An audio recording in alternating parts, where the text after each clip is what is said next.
di pilkada yang memberi dan yang menerima itu bisa dipidana berkaitan dengan money politik. Contohnya seperti itu ya. Semoga aja nanti tidak ada mas hal-hal seperti itu gitu.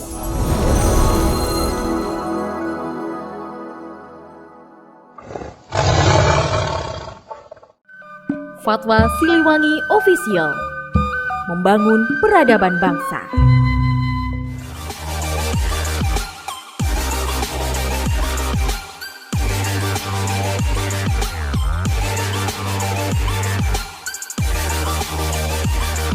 Assalamualaikum warahmatullahi wabarakatuh.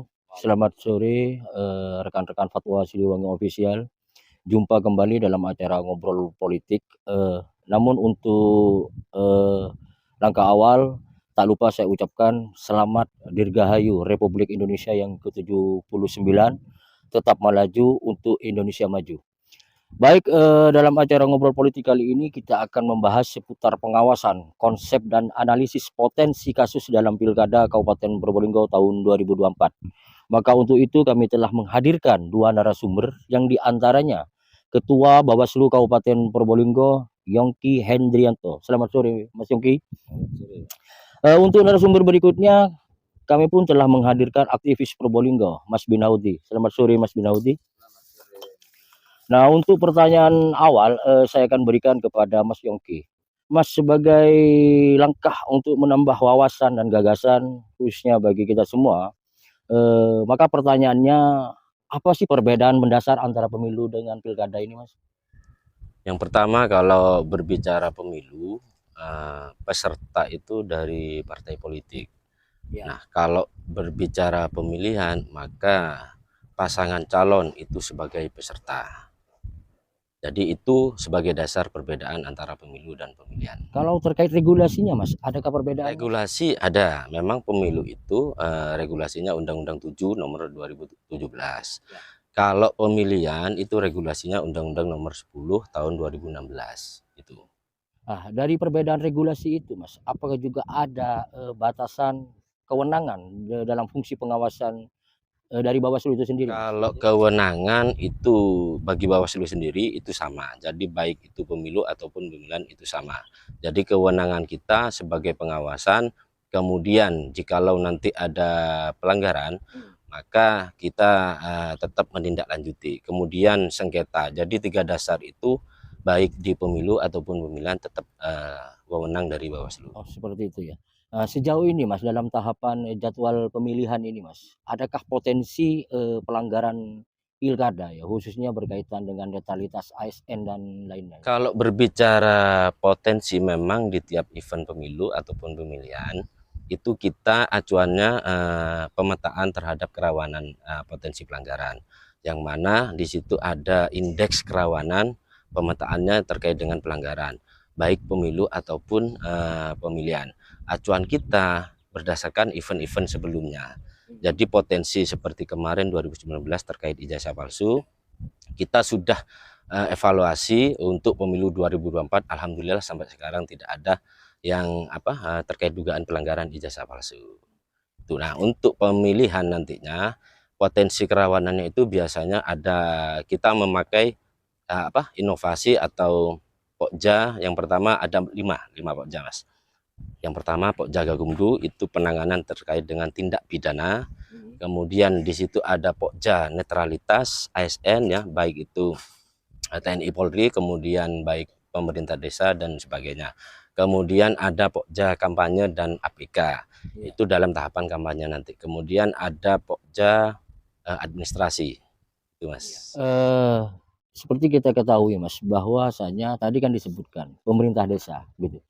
Pemerintah desa ini kan dalam hal ini Kades dan aparatur desa itu kan bukan bagian dari ASN Mas, sesuai dengan undang-undang ASN. Nah, penanganannya itu seperti apa Mas? Kalau misalnya nanti ada pelanggaran berkaitan dengan netralitas pemerintah desa misalnya Mas, penanganan seperti apa itu Mas? Jadi begini, di Bawaslu sendiri itu ada 4 jenis pelanggaran, Pak. Nah, yang pertama terkait jenis pelanggaran kode etik. Kode etik itu biasanya khusus untuk penyelenggara. Nah, laporannya itu ke DKPP terkait dengan penyelenggara kode etik. Kemudian yang kedua jenis pelanggaran pelanggaran administrasi. biasanya ini ada kaitannya dengan teknis, yaitu KPU. Kemudian yang ketiga ada tindak pidana. Nah, di situ tindak pidana ini ada sentra gakumdu, ada 3 lembaga, yaitu Bawaslu, kemudian kepolisian dan kejaksaan untuk menangani terkait dengan pelanggaran tindak pidana. Kemudian ada undang-undang lainnya di situ. Ya. Nah, jika pemerintah desa ini bukan dari ASN ataupun TNI Polri, maka di situ diatur undang-undang desa. Nah, masuk dalam undang-undang lainnya itu, Pak. Nah, nanti sanksinya biasanya kita merekomendasi kepada pihak yang bersangkutan, artinya di atasnya. Semisal pemerintah desa, di atasnya siapa, camat atau apa gitu. Oh gitu ya. Gitu ya. Ini ada stakeholder terkait lah. Iya, Gitu ya. betul. Saya beralih ke Mas Binahudi ya, selaku pegiat sosial ya, Mas. Bagaimana tinjauan regulasi ya dalam pilkada tahun 2024 ini, Mas, baik secara teoritis, literatur, dan tinjauan umum yang jenengan ketahui. Baik, terima kasih Mas Siful.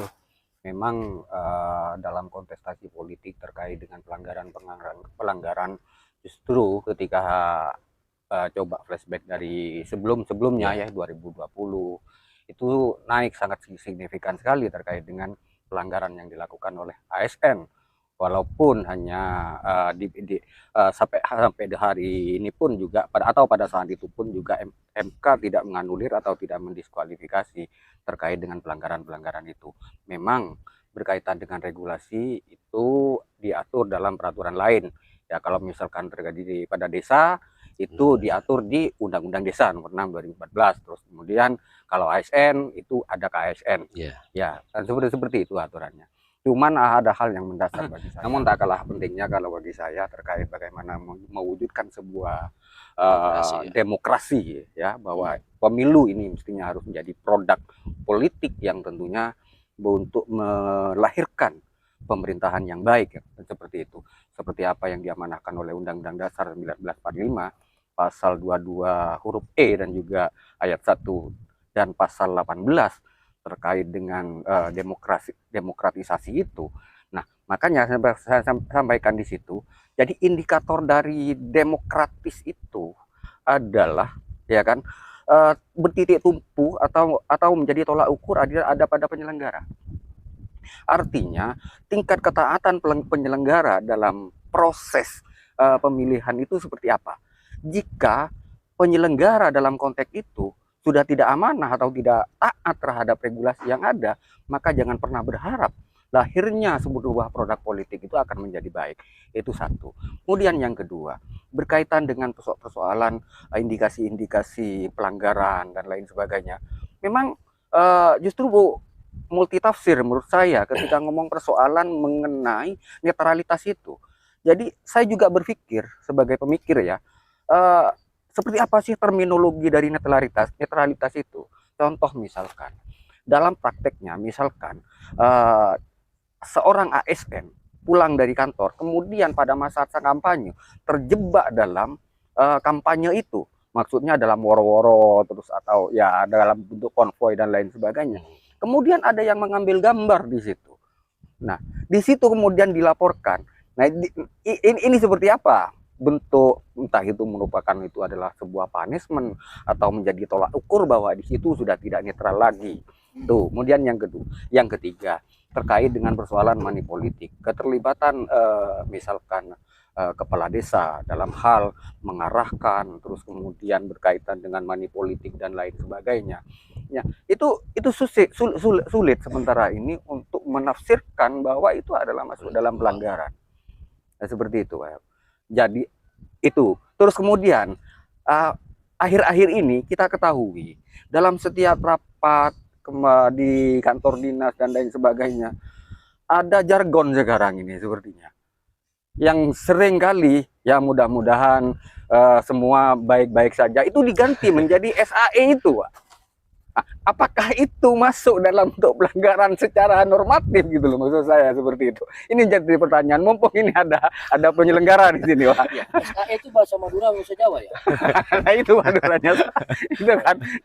Jadi saya Ya mungkin gini Mas Budi ya, sebelum berlanjut kepada pertanyaan selanjutnya, mungkin bisa ditanggapi terlebih dahulu ya, untuk Mas Yongki ya. Mas, apakah semudah itu Mas? Artinya dianggap tidak menjaga netralitas, Mas.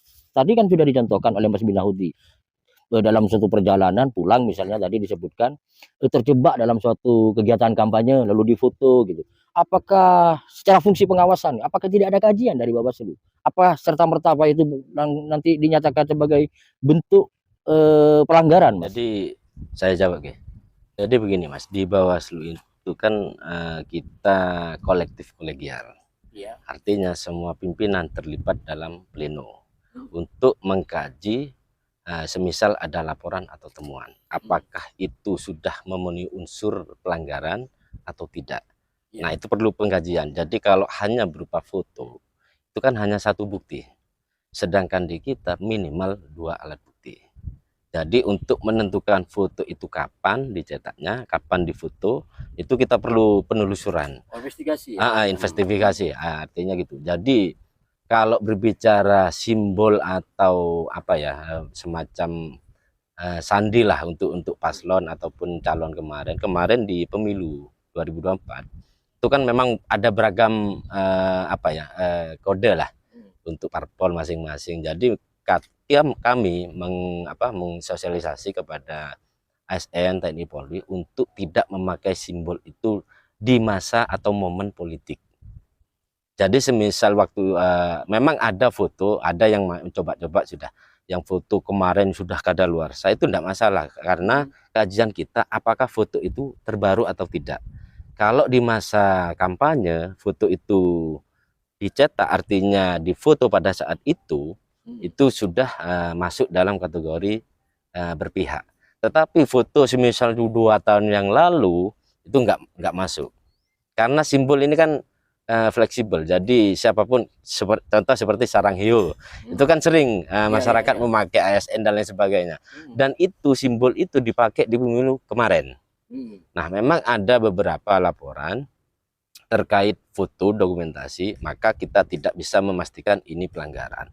Kita flashback, foto ini dimuat atau diupload atau pas difoto pada saat itu tanggal berapa, tahun berapa, gitu. Jadi kalau sudah 2 tahun ke belakang, artinya kan momennya bukan politik waktu itu, jadi tidak masuk ke dalam ranah pelanggaran. Apakah istilah SAE yang kita baca SAE itu Mas, yang merupakan salah satu jargon ya, untuk pasangan tertentu ya, walaupun saat ini belum penetapan ya calon ya. Nah itu nanti apakah itu ketika mengucapkan hal tersebut apakah juga bagian dari pelanggaran Mas, ketika sudah memasuki tahapan kampanye nanti? Jadi begini, saya kronologis dulu ya, terkait semasa tahapan ini, tahapan pendaftaran calon mungkin tidak masuk memenuhi unsur pelanggaran. Tetapi nanti kalau memenuhi masa tahapan kampanye dan ada ASN yang seperti itu, foto atau dokumentasi atau video, kemudian salah satu paslon yang sudah ditetapkan memakai jargon itu, maka itu masuk. Bagian dari larangan ya? Bagian dari larangan, karena nanti kita sosialisasi terkait masa tahapan, karena setelah ditetapkan itu kemungkinan kita sosialisasi kepada ASN terkait dengan simbol-simbol itu Mas. Tidak boleh sementara karena momennya sudah momen politik. Mungkin lebih spesifik Mas dijelaskan ya atau ditegaskan ya, sejauh mana sih larangan itu berkaitan dengan ASN, TNI, Polri, termasuk diantaranya pemerintah desa, sejauh mana batasan larangannya nih Mas? Ya terkait dengan simbol, kemudian artinya netralitas ini kan netral di tengah-tengah, tidak memihak salah satu kalau di pemilihan paslon lah. Masalahnya kan mereka kan juga memiliki hak politik Mas. Iya, makanya kan yang perlu ditegaskan dalam ini sebagai edukasi untuk masyarakat Mas ya. Batasannya Mas. Saya contohkan begini, misalnya Mas, di pekarangannya ada banner paslon misalnya. Itukah bagian dari tidak menjaga netralitas atau bagian larangan atau seperti apa? Kalau di kita terkait dengan semisal banner ya, Iya, di banner pekarangan. di wilayah rumah, Ya. asalkan tidak berada di dalam rumah, artinya di luar pagar, Di luar pagar. itu kemungkinan besar bukan mereka yang masang. Artinya boleh kalau di luar pagar ya. Tetapi kalau di dalam pagar itu berarti keterpihakan sudah. Artinya kan kalau di dalam pagar kan punya hak milih. Tanah itu kan milik yang punya tanah. Semisal ASN sudah. Berarti kan miliknya ASN itu. Kemudian ada banner di situ di dalam rumahnya, maka kita menghimbau sebagai bentuk pencegahan kita untuk dipasang atau di luar bagi timnya. Biasanya kita telepon tim paslon lah, tim paslon agar untuk memindahkan banner itu karena beliaunya seorang ASN. Ya, itu sebagai bentuk penjagaan kita. Sekarang ini kan diakui atau tidak kan masuk era globalisasi, Mas. Ya. Di mana kita itu setiap hari dikoki dengan postingan atau unggahan medsos, Mas. Nah, apakah fungsi pengawasan dari Bawaslu juga masuk kepada atau menyoroti medsos itu, Mas? Iya, jadi terkait dengan medsos, kemudian Instagram dan sebagainya sudah. Itu juga termasuk dalam pengawasan kita. Di situ juga ada Pokja terkait dengan IT. Di situ ada unsur kepolisian juga, Pak. Jadi kalau misalnya WA itu tidak masuk. Nah, ini pengecualian. Kalau WA itu ibarat pribadi, person. Tapi kalau Facebook ya, Facebook, kemudian grup WA. Yang penting WA itu bahasa dari, kecuali ada regulasi baru nanti ya. Kita kan fleksibel. Jadi terkait dengan misalnya ada regulasi baru, kemudian yang mengatur terkait dengan medsos dan lain sebagainya, kita ikuti yang terbaru. Tetapi peraturan yang lama itu WA tidak masuk dalam medsos. Yang masuk medsos itu hanya Facebook, Instagram, kemudian IG, pokok yang berbau sosial lah. Kalau WA itu dianggap pribadi, sama halnya seperti SMS. Oh, berarti WA ataupun grup WA, di mana grup itu membahas seputar perpolitikan misalnya ya, itu tidak ada masalah ya, ASN ikut masuk di sana. Tetapi kalau ASN yang memasang itu kan beda, karena ASN harus netral gitu. Oh gitu. Kalau cuma sekedar ikut tidak masalah. Nah, kalau sekedar hanya mengikuti saja, saya kan juga ikut bagian dalam grup itu juga. Masalahnya kan begini, Mas Yongki ya. Kadang kan kita keluar dimasukkan lagi. Iya, betul. Sama admin. Kan permasalahan seperti itu. Ya, kembali ke Mas Binahudi ya.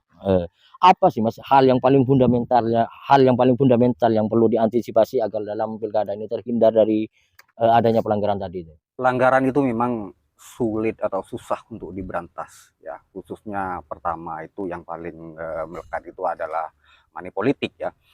Terus kemudian yang kedua mengarahkan atau mengintimidasi, meneror, kemudian untuk mengarahkan pada salah satu calon untuk memilih atau untuk milih salah satu calon, nah seperti itu. Terus kemudian keterlibatan atau KPU lah dalam konteks ini terkait dengan pemalsuan data. Kalau saya mengacu kepada pemilu kemarin ya, banyak penyelenggara khususnya di tingkat BPS menggunakan data-data palsu. Contohnya yang tidak hadir dengan kartu hadir itu dibuat atau dipilih sendiri dengan sebanyak-banyaknya. Banyak hal lah seperti itu. Nah, ini sekedar masukan juga kepada Bawaslu. Kalau saya sebagai pengawas di eksternal sebagai civil society kan begitu kan. Nah, makanya kami pun juga banyak kejadian-kejadian seperti itu, khususnya pada penyelenggara. Kadang dipilih, kadang bagi yang tidak kartu-kartu yang tidak hadir itu dipilih dan dicoblos dengan sendirinya oleh PPS itu sendiri. Itu menjadi persoalan ya, pemalsuan data. Memang berkaitan dengan hal tersebut adalah data ya, yang kita ketahui, tapi bagaimana mengantisipasi dan mencegah kan begitu kan, sehingga kemudian hal-hal itu pelanggaran itu tidak terjadi. Sehingga apa yang menjadi harapan kita terkait dengan produk politik agar supaya nanti ini betul-betul memberikan bermanfaat atau amanah kepada masyarakat. Seperti itu, Mas. Dari hasil pengamatan Anda ya sejauh ini ya dalam tahapan pelaksanaan pemilihan kepala daerah yang tengah berlangsung ini, Mas, adakah potensi pelanggaran pilkada yang akan terjadi nanti gitu? Kalau persoalan potensi, justru sejarah ini mengatakan bahwa dari beberapa pemilu ini naik sangat signifikan berkaitan dengan pelanggaran-pelanggaran. Apalagi walaupun di Kabupaten Probolinggo ini tidak ada petahana gitu kan. Yang banyak digunakan itu adalah fasilitas-fasilitas pemerintah. Petahana ya tujuannya adalah dengan mengintimidasi, memutasi dan lain sebagainya agar supaya memberikan dukungan. Nah, persoalan dukungan ini yang tidak boleh, yang masuk dalam pelanggaran. Tapi secara substansial menurut saya dukungan ini sangat abstrak bagi penilaian bagi saya, mengarahkan atau mendukung kepada salah satu paslon yang mana di situ diketahui sebagai ASN. Kan begitu kan, abstrak. Iya. Nah, bukankah perkembangannya semakin baik? Salah satu contoh gini dah, pada tahun 2012 masuk MK, Mahkamah Konstitusi.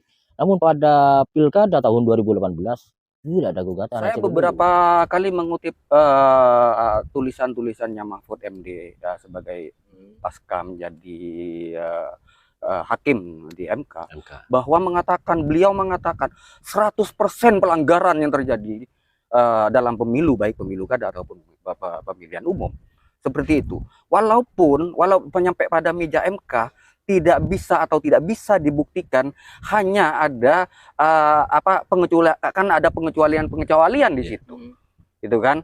Jadi tidak ada sementara itu yang diputus untuk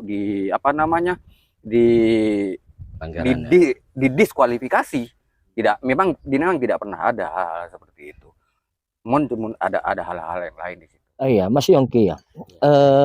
Kalau berbicara pelanggaran, gitu, selain pelanggaran dari sisi administratif, TSM dan semacamnya, gitu, adakah pelanggaran yang lebih fatal misalnya ya, atau adakah pelanggaran nanti yang berdampak terhadap pidana misalnya gitu, jika itu dilakukan oleh ASN, pemerintah desa dan semacamnya itu? Jadi gini Mas, kalau berbicara pemilihan ini kan masih proses tahapan sampai dengan selesai.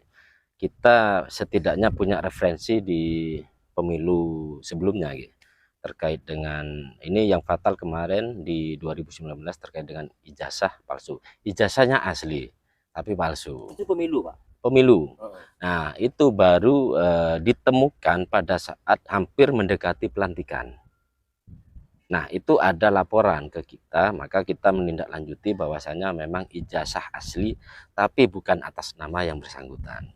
Maka kami merekomendasi ke polisi untuk ditindaklanjuti. Akhirnya pada saat sudah rekomendasi ke polisi, akhirnya diputuskan maju ke pengadilan, akhirnya diputuskan bahwasanya memang ijazah asli tapi palsu, maka yang bersangkutan bersalah dan divonis. Itu contohnya di pemilu legislatif ya? Iya, 2019. Nah, kemudian terkait dengan ASN tadi ya, itu pernah juga kita menghadapi, ini malah kepala dinas kalau nggak salah waktu itu, jabatannya kepala dinas tanpa menyebutkan nama ya. Pemilu. Jadi kalau pilkada saya tidak berkecimpung, hanya pilkada pada saat ini. Kalau pemilu sudah 2 kali, Pak. Jadi ASN waktu itu ada satu ASN yang memakai jaket salah satu peserta politik. Nah, kemudian beliaunya mengupload sendiri di Facebook. Kalau di Facebook kan banyak diketahui orang. Nah, itu bedanya dengan WA. Nah, kalau di Facebook akhirnya sudah banyak orang yang mengkonsumsi, maka di screenshot kemudian dilaporkan ke kita, kemudian kami memanggil oknum ASN itu, kemudian memang membenarkan. Nah, maka karena di situ ASN, maka kami menindaklanjuti terkait dengan undang-undang lainnya ke ASN. Akhirnya sanksi yang diberikan yang bersangkutan itu kalau nggak salah ya, penundaan kenaikan jabatan. Itu. Jadi contohnya itu ya. Jadi potensi kerawanan memang sama dengan event-event sebelumnya. Dalam konteks pemilihan kepala daerah, Mas, yang akan kita laksanakan tahun 2024 ini, Mas, suatu bentuk pelanggaran yang fatal yang berakibat pidana itu seperti apa, Mas? Satu contoh begini, saya kepala desa misalnya terlibat dalam suatu kampanye atau mendukung paslon tertentu gitu, sudah memasuki tahapan kampanye. Nah, apakah itu bisa berakibat fatal yang larinya berdampak terhadap pidana, Mas? Jadi begini, Mas, kalau terkait dengan ASN, TNI, Polri, ini kan ada ranahnya dan regulasinya undang-undang lainnya itu. Nah, di situ terkait sudah semisal ada pelanggaran terkait ASN ataupun pemerintah desa dan jajaran, itu kita limpahkan atau rekomendasi ke pihak yang bersangkutan, pihak terkait. Kemudian pihak terkait ini mengkaji, tentunya kan, mengkaji atas dasar dari kajian dari Bawaslu. Di situ sudah kena kode etik pasti. Bisa juga pidana. Kalau itu pun memang betul-betul fatal. Fatal. Ya, jadi Fatal bisa. seperti apa fatal itu, Mas? Itu kajiannya mereka, Bapak. Jadi kalau dari kami, ini kan ranahnya bukan kami. Seandainya ranahnya di kami terkait misal politik uang sudah. Politik uang ini kan kaitannya dengan kami, maka kami menggaji. Itu bisa pidana. Jadi baik yang memberi, kalau di pemilihan, kalau pemilu itu hanya yang memberi. Kalau di pemilu hanya Kalau yang di pemilihan memberi dan menerima. semacam suap, Pak. Ya kurang tahu, pokok bahasa di pasal itu memberi dan menerima. Jadi menerima pun juga kena pidana. Iya, di pemilihan, undang-undang pemilihan. Di pilkada yang memberi dan yang menerima itu bisa dipidana. Berkaitan dengan money politik. Iya. Contohnya seperti itu ya. Semoga aja nanti tidak ada Mas hal-hal seperti itu gitu. Terus yang ingin saya tanyakan juga Mas, bagaimana mekanisme dalam mengatasi pelanggaran pemilu itu Mas? Dari berbagai bentuk pelanggaran lah. Jadi begini, kita di Bawaslu ini kan ada semacam juga bisa dikatakan protap lah, prosedur ketetapan. Kalau disingkat ya mungkin lah CAT. Jadi cegah, kita mencegah. Artinya ada potensi pelanggaran, kita cegah dulu. Nah, kemudian kita awasi, semisal dicegah sudah tambeng, bahasanya Maduranya itu tambeng dan lain sebagainya, maka kita awasi. Kalau memang betul-betul diindahkan terkait dengan rekomendasi atau imbauan kami, maka kita menindaklanjuti. Kalau misalnya itu masuk dalam ranahnya pelanggaran. Nah, kemudian di pencegahan ini kita memaksimalkan, karena instruksi dari RI itu kalau di 2019 itu tidak ada pencegahan, Pak.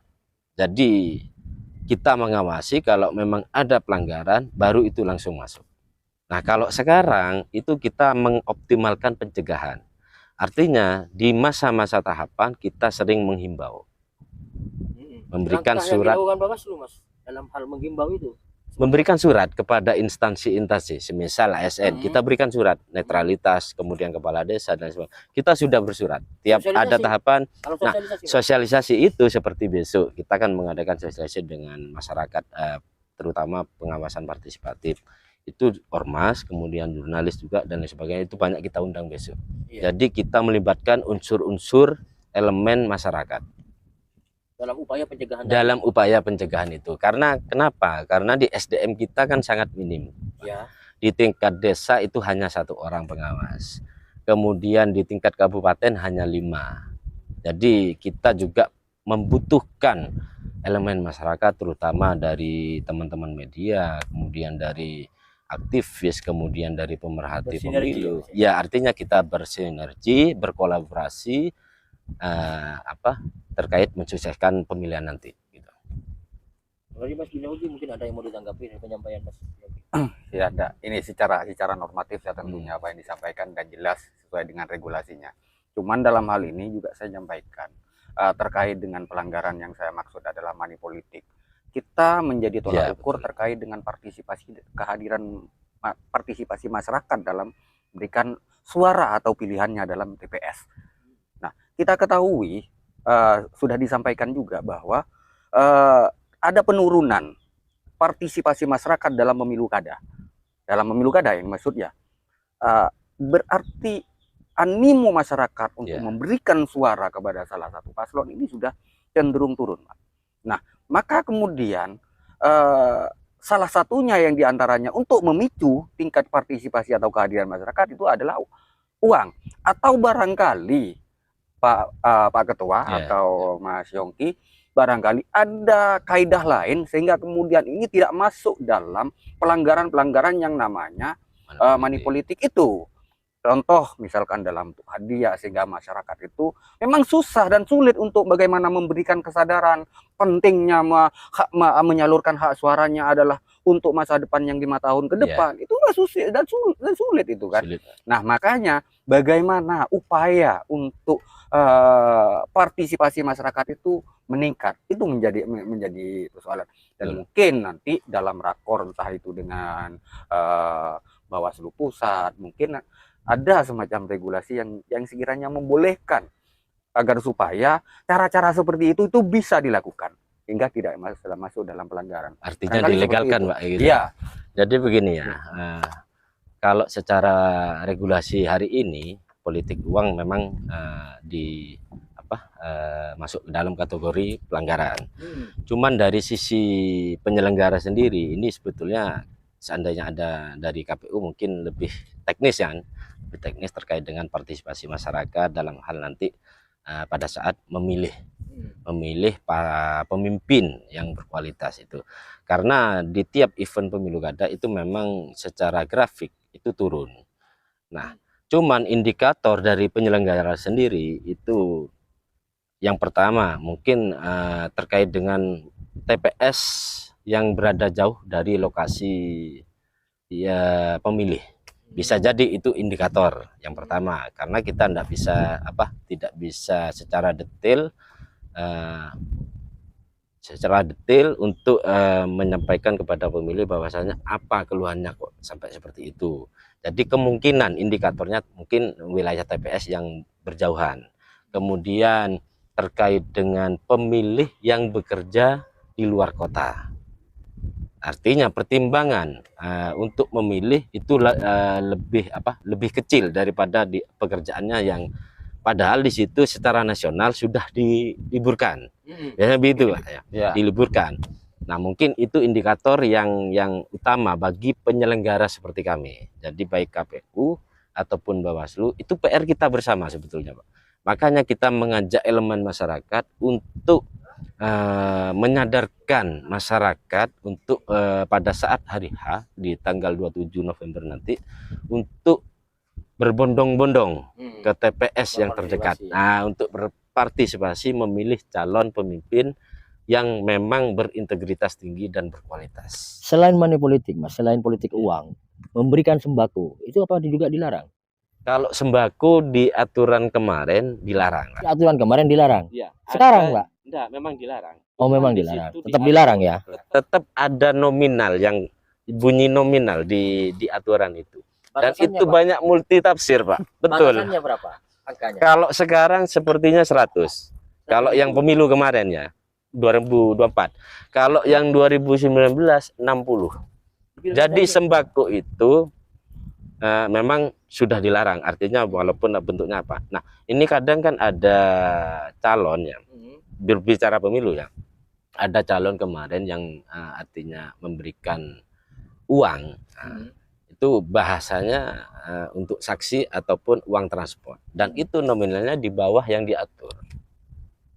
Kalau 2019 itu 60 maksimal. 60. Jadi lewat dari 60.000 itu sudah masuk kategori money politik. Kalau di bawah 60.000 tidak apa-apa ya? Tidak apa-apa, tapi di tahun 2019. Nah, 2019. Kalau ya. Sekarang, Mas? Kalau di pemilihan berapa ini batasannya? Tidak diatur. Tidak diatur. Jadi ini kan berbicara pemilu, Pak. Ya. Enggak, nah, sekarang ini kan pemilihan. Kalau ya, pemilihan itu tidak diatur, hanya berbicara politik uang. Hanya berbicara politik ya, uang. Jadi itu dilarang. Spesifik angka itu tidak disebutkan. Tidak disebutkan. Jadi semisal ini kan multitafsir betul, Pak. Kalau ya ini pinter-pinter paslon atau timnya sudah. Jadi bahasa dari tim paslon nantinya tentu berbicara ini bukan soga. Artinya gini, kalau berbicara terkait dengan regulasi ini kan ada pasal yang juga gini, mempengaruhi. Ini kan juga sulit. Artinya diberikan uang sudah itu memang politik uang kalau menurut versi secara realnya ya. Tapi kira-kira terpengaruh nggak di pasal itu ada.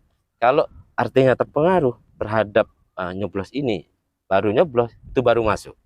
Kalau tidak terpengaruh artinya kan tidak masuk di situ. Cara mengukur pengaruh. Nah, ini yang sulit, Mas. Ini pasal yang betul-betul Mas. Ini bahaya ini kalau nanti ini. Kalau jadi gini, memang kalau berbicara politik uang itu tidak hanya di wilayah Kabupaten Probolinggo, bahkan secara nasional. Dan itu mungkin secara masif. 60.000, saya kembali Mas. 60.000 yang Anda sampaikan tadi itu, Mas, itu di undang-undang pemilu itu ya, dan dalam pelaksanaan pemilu ya. Yang ingin saya butuh penegasan di sini, Mas, dalam pelaksanaan pilkada di tahun 2024 ini ya. Tadi disebutkan dalam pelaksanaan pemilu. Yang ingin butuh saya penegasan yaitu dalam pilkada. Eh, Apa hasil dari kajian Anda ya selaku Bawaslu dari undang-undang pilkada itu sendiri, Mas? Adakah secara spesifik yang melarang dan menyebutkan tentang adanya money politik sampai ke angka tadi itu, Mas? Kalau di pemilihan ini, kalau saya melihat itu tidak secara nominal, tapi Tidak, ya? berbicara politik uang. Tapi kalau kajian kami tidak bisa memutuskan sendiri. Jadi tetap kita berlema pleno. Semisal ada dugaan pidana sudah jelas itu pidana sudah. Tapi di 3 unsur ini, Bawaslu, kemudian kepolisian, kemudian kejaksaan, misalnya pleno di situ memutuskan 2 saja sudah tidak masuk dalam tindak pidana, maka ya bukan pelanggaran. Kemudian semisal ada laporan dari masyarakat ya, laporan itu baik itu ke Panwascam kemudian ke kabupaten sendiri, maka mau tidak mau kita harus menerima laporan itu. Kemudian apakah di situ sudah memenuhi syarat formil material tadi ya. Kemudian jika sudah, maka kita perlu mengkaji. Nah, semisal di situ ada dugaan pelanggaran pidana, maka kita masukkan ke sentra Gakumdu tadi. Di situ ada unsur Bawaslu, kemudian kejaksaan, kemudian kepolisian. Nah, 3 orang ini, 3 lembaga ini, semisal 2 saja sudah, ini tidak masuk, Mas, tindak pidana, ini tidak masuk, tidak kalah sudah, gugur. Berarti bukan pelanggaran gitu. Karena dasar kita pleno gitu. Tanggapannya, Mas? Ini Itu sudah diatur. Iya, peraturan seperti itu memang ya oke lah. Saya Iya. bahwa itu adalah normatif. Tapi ketika ngomong persoalan bahwa yang seolah-olah itu adalah dalam sidang parlemen ya, dalam istilah voting suara terbanyak dari 3 institusi itu yang menyulitkan, sehingga kemudian hanya paling tidak Bawaslu cuma hanya sebatas rekomendasi, Pak, paling tidak ya. Kalau semisal itu masuk pelanggaran, maka nanti kajiannya misalnya kita bertiga sudah instansi ya, Bawaslu, kemudian kejaksaan, kemudian kepolisian, semisal itu rujukannya sama-sama memutuskan bahwa ini pelanggaran pidana, maka kemudian kepolisian yang penyelidikan nanti. Soalnya begini ya, Mas, memang sulit untuk membedah terkait dengan substansi hukumnya sendiri bahwa ini masuk pada kategori ketika menganalisa secara hukum terkait dengan pelanggaran yang memenuhi unsur itu tadi, kan begitu toh. Soalnya apa? Kita mestinya harus juga ada ahli di situ yang terkait dengan bagaimana memberikan putusan bahwa ini adalah memenuhi unsur atau tidak. Soalnya apa? Kita juga khawatir dan juga ragu. Saya anggap ketika keputusan itu tidak fair play, maka itu akan berpengaruh atau merugikan dari paslon yang lain. Itu loh yang saya maksud. Artinya rasa keadilan itu tercederai, ada kemungkinan tadi. Jadi begini, Mas, kalau berbicara ahli, kejaksaan dan kepolisian ini kan sudah profesional ya. Tentunya secara lembaga institusi itu sudah profesional. Nah, kalau misalnya ini kan ada sendiri terkait dengan sentra Gakumdu, itu memang sudah diatur. Jadi tidak mungkin kita menambah pihak dari luar karena aturannya memang sudah 3 instansi ini. Jadi pembahasan itu 3 instansi ini tidak hanya ketua dan tapi 25 orang. 25 orang. Jadi kan mungkin ada yang memutuskan bahwa ini pelanggaran, kemudian ada yang tidak pelanggaran karena ini. Kita diskusi di situ. Artinya dijamin bahwa tidak akan ada keputusan yang melenceng, Mas. Pasti sesuai dengan bukti-bukti yang ada. Itu. Tetap yang melindungi profesionalisme ya. Iya. Nah, baik, pembahasannya sudah cukup lama. Saya akhiri dengan closing statement dari masing-masing narasumber. Mungkin dimulai dari Mas Minaudi. Yang menjadi harapan saya khususnya penyelenggara baik KPU ataupun Bawaslu khususnya sebagai penyelenggara betul-betul menjalin intensitas komunikasi dengan warga masyarakat. itu agar supaya terkait bagaimana memberikan edukasi bahwa yang tidak masuk dalam pelanggaran, sehingga apa yang menjadi harapan kita ke depan berkaitan dengan produk pemilu ini sesuai dengan apa yang kita cita-citakan dan yang kita inginkan, yaitu adalah keadilan dan kejujuran itu. Barangkali seperti itu. Harapan kami terkait dengan pemilihan pilkada terutama di Kabupaten Probolinggo di tahun 2024 ini, mudah-mudahan harapan dari penyelenggara pribadi, ya kami selaku Bawaslu, harapan kami agar pilkada nanti ke depan bisa berjalan dengan sukses, aman, damai, dan riang gembira. Itu. Jadi masyarakat ini pestanya masyarakat, sebetulnya pestanya masyarakat Kabupaten Probolinggo. Jadi kita berpesta di pilkada ini nanti. Jadi dengan riang gembira tanpa ada adu domba dan lain sebagainya. Kita yang setelah itu kita semua saudara. Terima kasih. Mungkin itu. Terima kasih atas kehadiran dua narasumber. Demikian rekan-rekan Fatwa Siliwangi, sampai ketemu di episode berikutnya. Wassalamualaikum warahmatullahi wabarakatuh.